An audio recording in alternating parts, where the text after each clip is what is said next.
Come one, come all. It's story time with an alchemist. The great work begins now.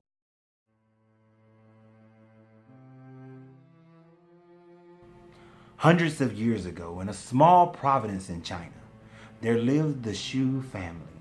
The Shu family lived off the land. There was the father, the mother, and the son.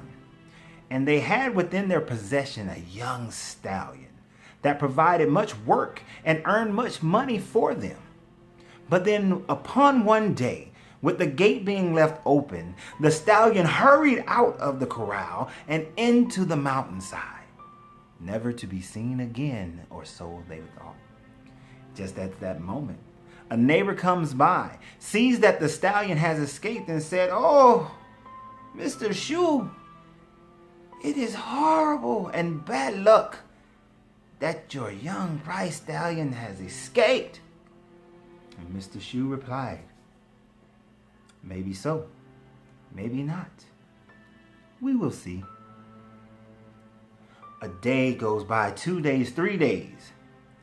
And then all of a sudden, the young stallion hurries back into the corral, followed by 10 additional mares and other stallions. The neighbor rejoiced.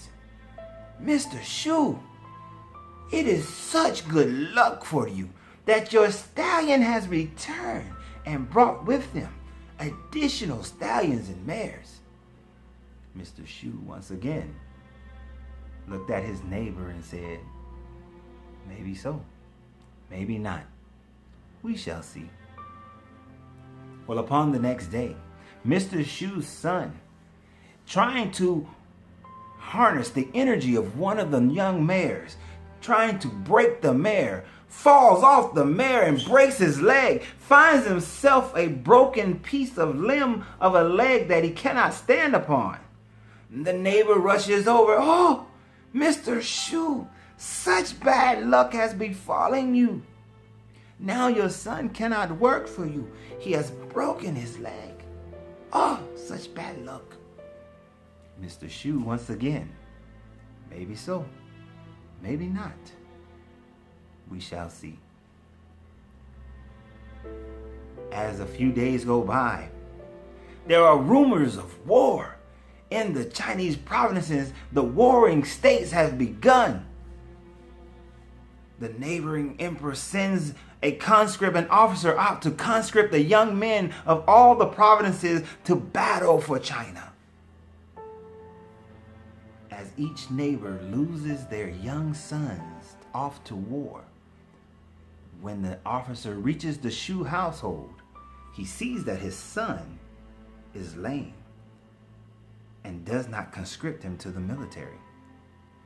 Once again, the neighbor, in his sobs because he lost his son going off to war, says that, "Mr. Shu, you are so lucky.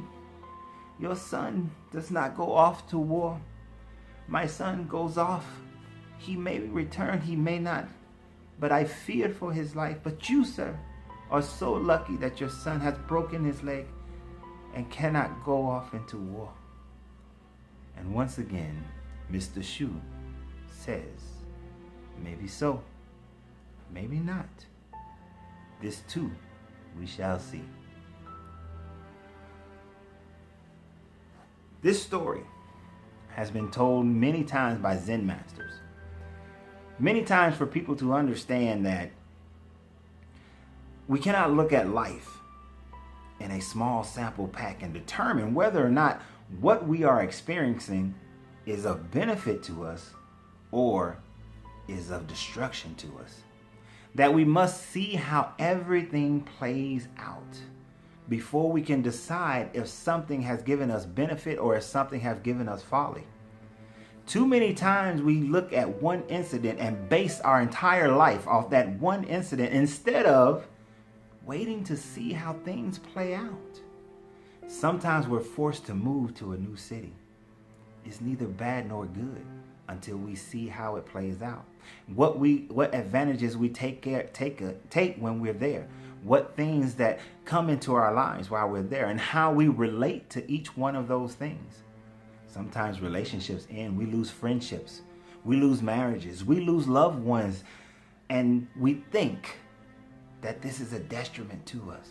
But sometimes the loss of friends, the loss of a marriage, the loss of a loved one can be a great relief to our lives if we would only see it for exactly what it is. The lesson in this is that life comes in many different forms. Things happen in many different ways. But until we see how we relate these things to ourselves, we actually have no idea of whether or not a thing is good or a thing is bad. I own a gourmet popcorn shop. If I lose it, is it good or is it bad? Does it lead me into other areas of life that I will excel at because it may be holding me back? Or is it something that is now holding me down, something that is keeping me from being able to obtain what it is that I need to obtain? Or by losing it, does it teach me a lesson of how to do business better? Now, I may keep it, but by keeping it, does it allow me to grow and build an empire of a company that benefits my family and benefits generations to come? Or by keeping it, does it stalemate me into one industry where I could excel at many others? By keeping it, does it prevent someone else to be able to do what I'm doing but do it better? There are so many variables that we have no idea, so that the only thing that we can do is to live each moment, to grasp each moment and see the benefit and the glory that it could bring to your life. Whether or not you find it stressful or you find it something that gives you relief, it has a benefit to your life if you would merely look for the benefit. A broken leg can sometimes keep you from entering places or being in areas or going somewhere that may end your life. Having plenty could cause you to lose much. How many people have won lotteries and find that 2-3 years later they're in worse debt than they were ever in before? That they've now lost family members and friends because money has a way of dividing people. How many times have that happened? Yet, how many times have someone built a business and they've been able to be a philanthropist and help increase the livelihood of other people? You see, nothing is what it may seem unless you put your perspective on it. And whatever your perspective is will determine whether it's good or bad. Maybe yes, maybe no, but we shall see.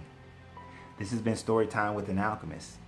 Y'all gotta remember to free yourself to be yourself, because your greatness is non-negotiable.